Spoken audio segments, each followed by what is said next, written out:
Shalom, salam kasih damai dan sejahtera. Tuhan memberkati, menyertai dan melindungi. Salpe, selamat Paskah. Kita sudah memasuki pekan Paskah yang ketiga. Dan kita merayakan Paskah itu 50 hari. Sebagai orang Katolik sudah sepantas dan selayaknya kita berbahagia dan terus mengucapkan selamat Paskah, karena Paskah itu ya tidak sia-sialah iman kita mengikut Kristus karena Yesus bangkit. Itulah yang dikatakan Rasul Paulus.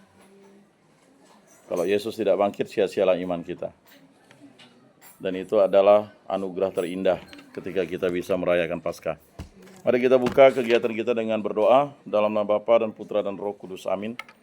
Allah Tritunggal yang Maha Kudus, kami bersyukur di hadirat-Mu, karya agung mulai menyatukan kami di tempat ini. Berkatilah kami agar kami selalu rendah hati dalam segala pelayanan, pendidikan, pengajaran, dan segala kegiatan usaha kami di Sekolah Tinggi Agama Katolik Negeri ini. Berkatilah kami agar kami selalu bersemangat dan selalu giat dalam mempelajari dogma Katolik, ajaran-ajaran yang akan membantu kami dalam pewartaan-pewartaan kami dimanapun kami berada. Berkatilah kami, bimbinglah kami agar kami menjadi orang muda yang selalu setia kepada Yesus Kristus dalam gereja Katolik yang satu, kudus, Katolik, dan Apostolik. Dan berkatilah kami agar kami dimampukan untuk terus bersemangat dalam menyelesaikan pendidikan kami di tempat ini, sehingga kami dapat menjadi katekis-katekis yang mampu memberikan pelajaran agama seturut kehendak-Mu, kasih Kristus, dan dituntun oleh Roh Kudus. Semua ini kami serahkan yang perantaraan Tuhan kami Yesus Kristus yang hidup dan beraja, kini dan sepanjang segala masa. Amin. Dalam nama Bapa dan Putra dan Roh Kudus. Amin. Saudara-saudari yang terkasih, kita masuk ke materi peran para misionaris asing di Indonesia. Dalam perkembangan gereja Katolik itu ada kesalahan, M-nya harusnya E. Peran para misionaris asing di Indonesia sangat penting dan strategis dalam perkembangan gereja Katolik, baik secara historis, pastoral, sosial, maupun budaya. Nah, berikut adalah beberapa aspek utama peran mereka. Yang pertama, pewartaan Injil dan pembaptisan para misionaris asing seperti dari Portugis, Belanda, Jerman, Italia, dan lainnya. Langsung berdoa ya, karena kami tadi udah berdoa. Datang ke Indonesia sejak abad ke-16. Ini sinkronisasi atau apa yang kita pelajari kemarin. Ya. Mereka membawa ajaran Kristiani ke berbagai wilayah, membaptis penduduk lokal, dan membentuk komunitas Katolik awal, terutama di Maluku, Flores Timor, dan kemudian menyebar ke Kalimantan, Sulawesi, Sumatera, dan Jawa. Nah, itu proses penyebarannya. Kemudian pendirian paroki dan kuskupan. Misionaris membuka banyak stasi, paroki, dan pusat misi sebagai tempat pelayanan umat. Itu pasti, makanya kita dibagi. Ya, ada stasi, ada kalau mau jadi paroki itu ada kuasi, ya. Nah, mulai dari lingkungan ya. Dari kring, lingkungan ya. Kemudian ada stasi, ada kuasi, ada paroki, dan pusat misi sebagai tempat pelayanan umat. Mereka turut membantu mendirikan struktur gereja seperti Vikaris Apostolik dan kemudian kuskupan yang menjadi cikal bakal struktur gereja Katolik di Indonesia saat ini. Ada 37 kuskupan ya. Nah, di Pulau Kalimantan ini ada 8 kuskupan, di Kalbar ada 4 kuskupan, ya kan? Kuskupan Agung Pontianak, Kuskupan Sanggau, Kuskupan ya Sintang, Kuskupan ya Ketapang. Kemudian ada Kuskupan Agung Samarinda, Kuskupan Banjarmasin, Kuskupan Palangkaraya, dan Kuskupan Tanjung Selor. Nah, nanti pada bulan September kami Komisi Keluarga Kuskupan itu, saya dan istri saya menjadi panitia itu, akan bertemu satu regio Kalimantan, 8 kuskupan. Jadi seperti itu ya. Nah, kemudian ada pendidikan dan kesehatan. Kita tahu bahwa sekolah-sekolah Katolik didirikan dan juga rumah sakit Katolik. Kalau kita lihat Katolikku keren tuh, nanti bisa referensi di sana, bisa lihat berapa jumlah rumah sakit Katolik yang sudah didirikan. Jadi kalau kita lihat tahun 2022 itu ada data ya, berapa miliar umat Katolik, kemudian berapa jumlah tarekat, ordo, kemudian jumlah kuskupan sedunia, jumlah paroki ya kan. Di Kuskupan Agung Pontianak saja sudah mencapai 36 paroki. 2 kuasi itu akan menjadi paroki. Itu luar biasa, puji Tuhan ya. Setiap paroki itu minimal ada 1 pastor, minimal ya.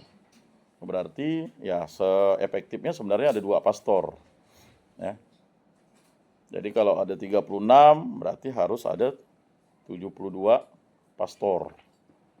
Ya, dan itu pun masih sangat terbatas jumlahnya. Ya, imam-imam yang untuk melayani. Begitu juga butuh banyak katekis. Itu Kuskupan Agung Pontianak, belum Kuskupan Sintang, Sanggau, Ketapang, dan Kuskupan yang ada di Regio Kalimantan, dan Kuskupan yang ada di Regio Sulawesi, Regio Papua, Regio Jawa, ya kan? Nah, ini penting ya. Kemudian kita lihat di situ ya, pendidikan dan kesehatan ya udah pastilah. Ya, ada di Pontianak ini ada Rumah Sakit Santo Antonius, kemudian ada Klinik Pacificus Bos, ya. Ada Rumah Sakit Caritas, kemudian ada Rumah Sakit Vincentius di Singkawang, ya. Kemudian ada Rumah Sakit Alverno, ya, di Singkawang, Rumah Sakit Kusta dan sebagainya, ya. Nah itu, kalau pendidikannya, luar biasa. Ada sekolah gembala baik, ada sekolah Santo Petrus, ada sekolah Bruder Paulus, ya, ada sekolah Suster, ada sekolah Mari Joseph, ya, luar biasa. SD Bruder ya cukup banyak ya di kota Pontianak. Mungkin kalian salah satunya nanti akan mengisi tenaga pengajarnya, karena tenaga pengajar itu akan pensiun ya. Nah itu, kemudian ya, kita bisa lihat ada seminari menengah Merto Yudan oleh Serikat Yesus, sekolah-sekolah oleh bruder dan suster dari kongregasi asing. Kemudian ada persekolahannya Rongkop, persekolahan Katoliknya Rongkop, ya, yang sistem asrama dan sebagainya. Nah, pendidikan ini tidak hanya untuk orang Katolik, tetapi juga melayani masyarakat umum, mencerdaskan kehidupan bangsa. Jadi banyak tokoh-tokoh nasional, tokoh-tokoh daerah, tokoh lokal itu sekolah di sekolah Katolik. Tidak disuruh menjadi Katolik, tetapi menjadi cerdas, ya, untuk membangun masyarakat. Nah, kita lihat di situ ya, contohnya misalnya gubernur sebelum gubernur sekarang. Itu kan dari tamatan ya SMP atau SMA Bruder Paulus ya. Atau SMA Paulus, Santo Paulus. Berikutnya inkulturasi dan pelestarian budaya lokal. Beberapa misionaris mempelajari bahasa dan budaya lokal, menerjemahkan kitab suci ke dalam bahasa daerah, misalnya oleh Pater Anton Nebel SPD di Flores. Memang di Kalimantan Barat agak sulit menerjemahkannya, tetapi kalau misalnya di Sarawak kita sudah ada kitab suci yang berbahasa Bidayu. Nah, sedangkan kitab suci berbahasa Ahe itu atau Kanayat itu ada, tapi itu tidak diakui LBI karena memang belum ya dianggap pas, karena memang kalau bahasa Ahe itu hati-hati juga ya. Karena ada sama bahasanya tetapi artinya berbeda misalnya. Contoh misalnya kalau orang menjalin karangan bilang bebini itu kan punya istri ya. Kalau orang Ambawang bebini itu artinya berhubungan suami istri. Bersagama. Begitu kan? Lalu lain pula bahasa sama, arti berbeda. Ya kan? Jadi susah. Makanya perlu ada penyelarasan bahasa dengan kamus-kamus yang ada. Ya semoga nanti kita akan lahir Anda lah jadi katekis-katekisnya. Kalau bahasa daerah kalian memang ini ya. Untuk menyebutkan nama Tuhan Yesus itu kan ada yang nyebut. Misalnya Tuhan Allah, ada Allah Ta'ala, ada Sangkaro. Ya nanti bahasa misalnya orang sebut sini Sangkaro Tuhan, sana bukan malaikat katanya. Sini Jubata Tuhan, sana bukan dewa, di bawah Tuhan. Ya bertengkar ya, jadi belum lah. Ya, tapi saya sudah pernah baca itu Alkitab ya berbahasa Ahe itu atau berbahasa itu ya bagus sih.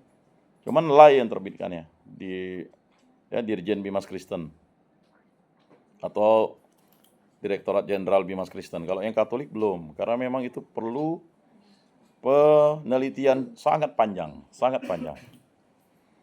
Sama penelitian kita itu ya untuk liturgi di Gereja Katolik Indonesia itu kan perlu panjang prosesnya untuk eksperimentum namanya kan. Jadi makanya dulu itu misalnya imam doa syukur agung lalu umat pula ngikut-ngikutnya. Dulu Sekarang mungkin masih ada ya. Kalau yang kalian ini seharusnya enggak ada lagi karena tahun 2000 tuh udah ditertibkan. Anamnese itu kan ada berbagai macam anamnese itu.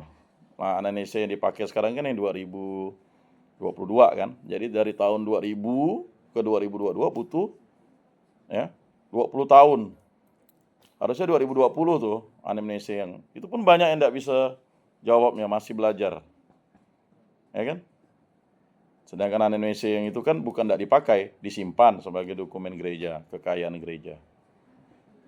Nah, atau misalnya ordinarium misalnya. Kan beberapa lagu itu kan ordinarium itu dirubah-rubah. Seperti misalnya kami memuji, kami menyembah, itu kan udah enggak masuk lagi ordinarium. Ada tuh, betul enggak tuh? Ya itu udah lagu rohani. Jadi di gereja itu ada yang disebut lagu liturgi, ada lagu rohani. Ya kan? Misalnya Bapa kami, bebaskan, bebaskan kami selalu, selalu, selalu, selalu. Itu lagu rohani. Memang ada beberapa katanya mirip bass itu, tapi udah lagu rohani. Ya. Jadi hati-hati kalian kalau sebagai katekis ketika PPL ataupun melaksanakan pelayanan di gereja memilih ordinarium tuh. Apakah ordinarium itu harus misalnya sama, misalnya ordinariumnya misalnya ya enggak mesti. Kan biasanya harus ordinariumnya sama, misalnya misa apa? Kalau misa dolo-dolo kan udah enggak lagi, kan itu udah dianggap lagu rohani. Misalnya apa? Misalnya kualan. Nah, tapi ya, lihat dulu teksnya berubah enggak? Kan sering untuk nyambungnya itu dirubah-rubah tuh oleh itu, tapi enggak boleh dirubah, dia harus tetap. Misalnya Tuhan, ya, Tuhan kasihanilah, Tuhan kasihanilah, Tuhan kasihanilah, Tuhan kasihanilah, ya Tuhan kasihanilah. Itu udah lagu rohani sebenarnya. Jadi kan jawabannya hanya Tuhan kasihanilah kami, Tuhan kasihanilah kami, Kristus kasihanilah kami, Kristus kasihanilah kami, Tuhan kasihanilah kami, Tuhan kasihanilah kami. Kan itu lagunya. Yang ordinariumnya. Ya kan? Tapi kan karena mau nyambung tadi, wah bagus nih nadanya misalnya. Atau dulu pernah ada lagu Bapa kami ya kan. Bapa kami yang ada di surga. Bukan, dia lagunya, rupanya lagunya itu diambil dari lagu Propan. Bandung Selatan di waktu malam. Waduh, lagunya rupanya diambil dari situ. Atau misalnya, mungkinkah bila kau, lalu kita rubah. Ya kan, misalnya, Bapa kami yang ada di surga. Betul, cuman itu kan enggak cocok. Orang udah tahu itu lagunya Peter Pan. Ya kan? Nah, tetapi yang bisa terjadi itu kalian pakai lirik nada kalian misalnya. Ya. Nah, makanya memilah-milih lagu itu kalian yang udah belajar ilmunya harus paham ordinarium. Ordinarium ya, tahu kan? Tuhan kasihanilah, kemuliaan, kudus, anak domba Allah. Dan begitu. Ya. Jadi harus sesuai pas ya. Jadi itu harus menjadi, nah, yang dimaksud inkulturasi itu adalah itu tadi. Sama seperti kalau kita menari ya, menari itu kan sebenarnya lagunya harus lagu gereja. Alat musiknya harus ditanya dulu apakah boleh kendak gitu.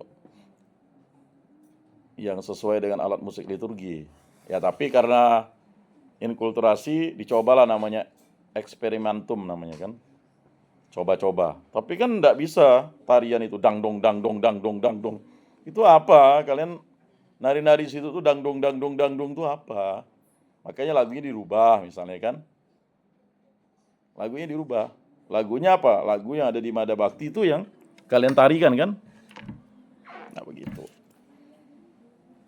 Kemudian mereka menghargai adat istiadat dan menggabungkannya ke dalam liturgi, membantu menciptakan gereja Katolik yang berwajah Indonesia. Misalnya bunyi gong. Nah, gong itu sudah masuk dalam Gereja Katolik Indonesia, gong. Kalau di Vatikan kan dia pakai lonceng. Lonceng itu seluruh gereja, tapi gong itu masuk, ya kan?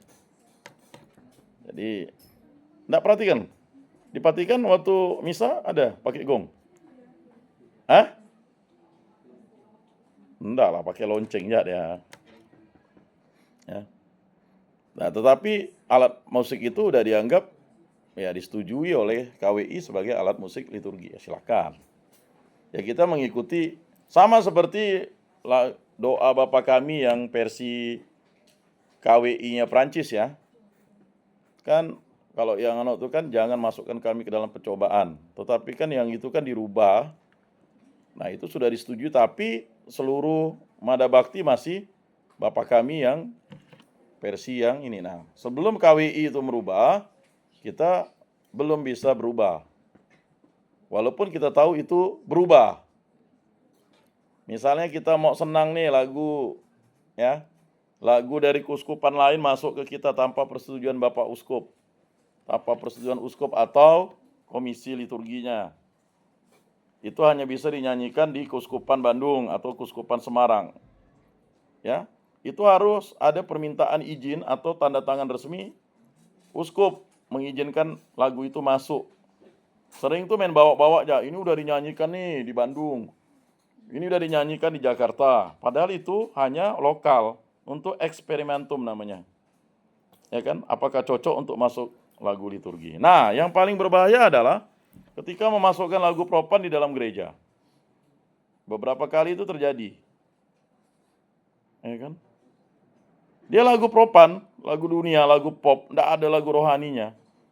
Jadi standar di dalam gereja, kalau dalam misa itu lagu liturgi, tapi kalau dalam kegiatan lagu rohani bisa, misalnya ini ya, tapi pas pula misa requiem, tiba-tiba lagu propan, lagu pop masuk di situ, di dalam gereja. Waduh, enggak bisa ya, kecuali di aula gereja.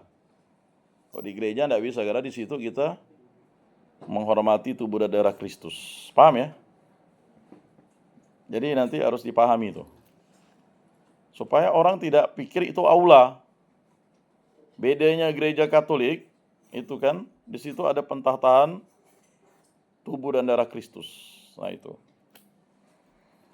Berikutnya menciptakan pembinaan iman dan kepemimpinan lokal. Mereka mendidik dan membimbing calon iman lokal, membentuk katekis, guru agama dan tokoh umat. Seperti kita. Membentuk katekis, guru agama. Ya kalian juga disebut katekis. Kalian juga guru agama nantinya. Ya. Dan tokoh umat. Ya kalian bisa jadi tokoh umat, jadi ketua lingkungan, pengurus DPP, ya kan, ketua-ketua komunitas. Nah itu. Hal ini menjadi pondasi penting bagi kemandirian Gereja Katolik Indonesia setelah masa kemerdekaan. Berikutnya, pelayanan sosial dan kemasyarakatan. Nah, lihat di situ ada panti jompo, rumah yatim piatu. Yang perlu kalian buat nih sebenarnya di setiap daerah itu adalah tempat singgah atau tempat anak-anak terlantar. Ya. Terkadang kita sebagai katekis ini hanya memikirkan diri kita, lupa memikirkan juga anak-anak di kampung kita. Korban trafficking, korban bullying, korban percabulan, ya. Korban teknologi informasi, ya. Kemudian korban kekerasan. Nah, saya tidak tahu kalian produk korban itu atau tidak begitu. Karena seharusnya kalau kalian sebagai katekis itu udah harus sadar. Nah, banyak misionaris terlibat dalam pemberdayaan ekonomi umat lewat koperasi, pertanian, dan pelatihan keterampilan. Misalnya di PSE itu ada CU Lantang Tipo itu kan tahun 72 itu sudah ada sosialisasi CU. Nah, oleh seorang pastor sebenarnya membawa CU ke Indonesia, Pastor Karim Arbi SJ. Dia meninggal di Timor Timur waktu ya adanya ya referendum waktu itu. Mereka juga sering berada di daerah terpencil menjadi satu-satunya penggerak pembangunan masyarakat setempat. Ya, beberapa ordo atau tarekat religius itu ya melakukan tindakan kegiatan, bahkan ada yang misalnya membangun irigasi, membangun jalan desa, ya membuat pembangkit tenaga listrik, ya. Sama seperti kalian nanti katekis. Katekis ini kan dihadap sebagai misioner ini atau visioner. Misioner ini kan harus membangun sesuatu dengan segala kemampuan yang ada. Maka ilmu di Sekolah Tinggi Agama Katolik Negeri itu kan kalian ada diberikan mata kuliah CU untuk menyadarkan umat supaya tidak boros, harus hidup hemat, kemudian harus menabung untuk masa depan, tidak judi online, ya, tidak terpengaruh oleh gaya hidup, lifestyle. HP itu mesti HP yang digigit apelnya, ya kan? Menggunakan uang dengan bijaksana, bukan untuk investasi money, ya kan, ada kan investasi. Kalian misalnya merasa ada duit 1 juta, ayo investasi biar dapat duit 2 juta. Ya enggak ada tuh. Itu semua adalah sistem yang dibuat oleh orang supaya menarik diri kita. Dan orang tuh kan ya, yang sempat heboh di Landak tuh kan. Mana yang dari Landak? Mana? Yang heboh di Landak tuh kemarin tuh apa? Masa enggak tahu sih di TikTok viral. Yang pertama-tama dapat dia, ada kawan istri saya. Investasi 12 juta dapat 56 juta. Dan emang yang awal-awal itulah yang dijadikan yang namanya trading mark. Supaya yang lain ngikut. Itu namanya yaitu. Jadi lebih baik kalau ada dana disimpan untuk investasi yang real. Misalnya ya, emas. Emas bisa dicuri, tanah cobalah curi. Nanti Kalimantan Barat ya, kan sertifikatnya itu kan atas nama kita kan enggak mungkin itu. Tapi kalau emas ngapain? Kamu emas 5 kilo, kamu memang hidup di atas emas. Dijual lagi? Enggak semudah itu. Ada, ya memang ada. Apakah kalian emas ilegal atau legal? Kalau di daerah-daerah itu kan banyak ilegal. Emas itu baru masuk legal ketika misalnya udah ada cap. Misalnya salah satu perusahaan apa ya. Kalau emas masih tuku-tuku ini, ya kan dianggap emas dari mana? Di Kalimantan Barat ini peti terlalu tinggi. Tanah, saya katakan, mumpung tanah di Kalimantan Barat ini masih luas. Kalau sudah sempit, nanti kalian lihat tuh, tinggal di BTN komplek-komplek tuh. Ya segitu-segitu aja. Kalian di kampung bisa 1 hektar 1 rumah. Puas kalian. Mau buat lapangan voli, mau nanam apa. Bangga gak kalian? Ini banyak nih tanah di Kalimantan Barat di tepi jalan enggak ditanami dan enggak ada rumahnya. Sayang. Kalau di Malaysia tuh 1 hektar 1 rumah, 1 hektar 1 rumah.